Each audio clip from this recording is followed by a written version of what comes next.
एक हफ्ता पहले हिंदुस्तान टाइम्स में एक सर्वे छपा था कि हिंदुस्तान के खान पान के बारे के अंदर कि कैसे चेंज हो रहा है, और फिर जातिवाद के ऊपर धर्म वाइज आया था सर्वे कि हमारे हिंदुस्तान के अंदर नॉन वेज का प्रचलन ज़्यादा बढ़ता जा रहा है खान पान। उसमें हिंदूज में था 2015 में 45%, जो बढ़ के 48% हो गया। सिखिज़्म में पहले 91% था, जो बढ़ के 95% हो गया। मुसलमानों में था वो 100% थे ऑलरेडी।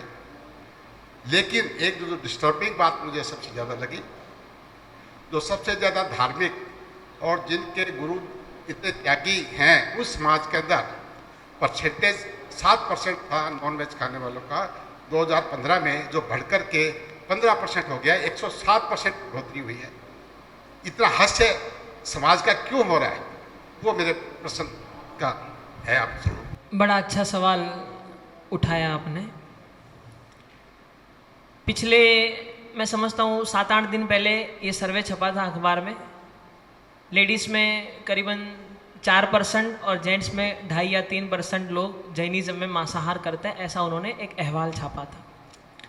सबसे पहले मुंबई और भारत भर में जैन समाज ने उसके ऊपर पूरा विरोध जताया है कि ये सर्वे में कुछ ना कुछ कहीं ना कहीं गड़बड़ी हुई है। 100% हम उसको मान नहीं सकते। ये एक फैक्ट हो गया। दूसरा फैक्ट ये भी हमारे सामने है कि हम गांव-गांव जाते हैं, अलग अलग क्षेत्रों में विचरण करते हैं, 1 to 1 सभी से मुलाकात करते हैं, सभी से मिलते हैं, तो कहीं ना कहीं ऐसे किस्से हमारे सामने आते हैं, ऐसी चीज़ें हमारे सामने आती है कि जो जैन का बेटा है फिर भी कहीं ना कहीं नॉनवेज खा रहा है, कहीं ना कहीं अंडे खा रहा है, कहीं ना कहीं मांसाहार कर रहा है। बहुत कम लाख में से एक कह सकते हैं, लेकिन फिर भी ऐसे किस्से हमारे सामने आजकल आ रहे हैं। इसकी वजह यह हो सकती है, एक जो एटमॉस्फेयर आज जो माहौल चला है, इसीलिए हम अभी प्रवचन में पाठशाला की बात कर रहे थे कि आज के बच्चे को पता नहीं कि अंडा नॉनवेज में आता है कि वेज में आता है।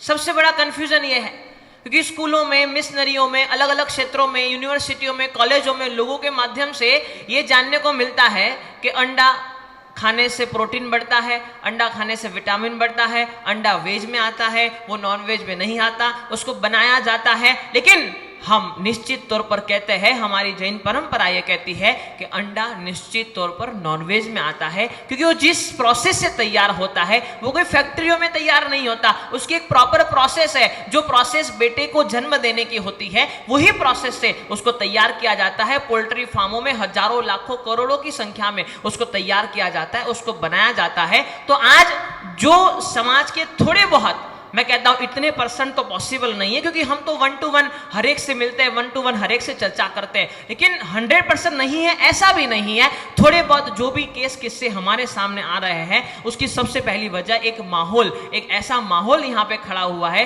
कि जिसकी वजह से अंडा खाना कोई गलत चीज नहीं है। और जब सरकार सर्वे करती है तो अंडे को मांसाहार, जो अंडा खाता है उसको मांसाहारी व्यक्ति में गिना जाता है। तो ये कहीं ना कहीं मिसकम्युनिकेशन है। और दूसरे नंबर में हमारे बेटे बेटियां जो उनको सही जानकारी मिलनी चाहिए वो नहीं मिलती। अभी हम होशियारपुर गए थे। होशियारपुर में वहाँ जैन कॉलोनी में प्रधान जी रमेश जी, उन्होंने मेरे साथ काफ़ी चर्चा करी, 2-3 घंटा बैठे और उन्होंने यही बताया कि महाराज जी आजकल जब स्कूलों में बच्चे जाते हैं तो उनको ये प्रशिक्षण दिया जाता है कि अंडे खाने चाहिए, अंडे खाने से बड़ा फायदा होता है। तो उनके साथ ये भी चर्चा कर रहे थे कि एक पूरी डॉक्यूमेंट्री नॉनवेज के ऊपर कि कौन सी चीज़ हमारे लिए खाने योग्य है, कौन सी चीज़ हमारे लिए खाने योग्य नहीं है। वो नॉनवेज तो बहुत दूर की बात है। मैं आपको कहता हूँ कि आज आपका भोजन इतना डिस्टर्ब हो गया है कि हर एक चीज में कहीं ना कहीं ऐसी गलत चीजें, और ये जैनिज्म में खाने पीने के इतने रिस्ट्रिक्शन, नॉनवेज तो बहुत दूर की बात है। हमारे यहाँ तो कंदमूल भी अलाउड नहीं, हम जमीन के नीचे रही हुई चीजें भी नहीं खाते, हम जमीन का आलू, प्याज, लहसुन ये चीजों को भी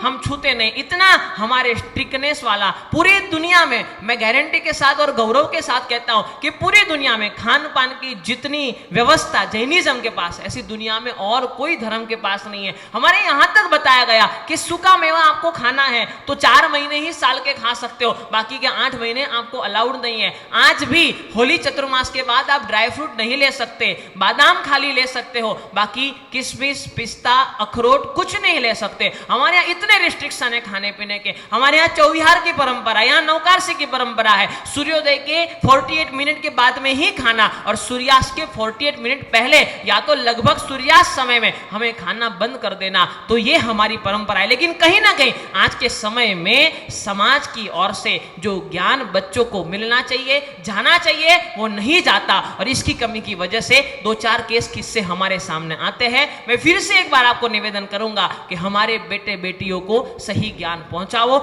वहां तक उनको पता चलना चाहिए, उनको पूरा विश्वास होना चाहिए ये चीज खाने जैसी है, ये चीज नहीं खाने जैसी है, और नहीं खाने जैसी तो क्यों नहीं खाने जैसी, उनको समझाओ। खाली टोकने से बेटे बेटियां सुनेंगे नहीं, उनको समझाओ नहीं खाना तो क्यों नहीं खाना, मांसाहार नहीं करना, अंडे नहीं खाने, क्यों नहीं खाने, उससे क्या नुकसान होता है, वो चीज आपको समझानी पड़ेगी। क्योंकि कई किस्से हमारे सामने है कि दुनिया में बड़े बड़े पहलवान, बड़े बड़े रेसलर, बड़े बड़े कुश्तियां लड़ने वाले ऐसे शाकाहारी है जो मांसाहार नहीं करते। तो ऐसा इन लोगों के दिमाग में यह भ्रमणा है कि मांसाहार से शक्ति आती है, शक्ति बढ़ती है, प्रोटीन बनता है, विटामिन बनता है, और उसके चक्कर में ये सब लोग जुड़ रहे हैं। तो हमने फिर से एक बार क्लियर करना है कि सर्वे जो भी हुआ है उसका पूरा जैन समाज आज विरोध कर रहा है। हमने राज्यपाल को भी उनकी अर्जी दे दी है, महाराष्ट्र के सीएम को भी दी है कि ये जो सर्वे निकला है हिंदुस्तान टाइम में, उसके बाद में मिंडे में भी आया था, ये गलत है, जैन समाज उसका स्वीकार नहीं करता। और जहां जहां छोटे छोटे यहाँ से छोटे छोटे ऐसे किस्से जहां नजर में आते हो उसको टोकने की कोशिश करें, और हमारे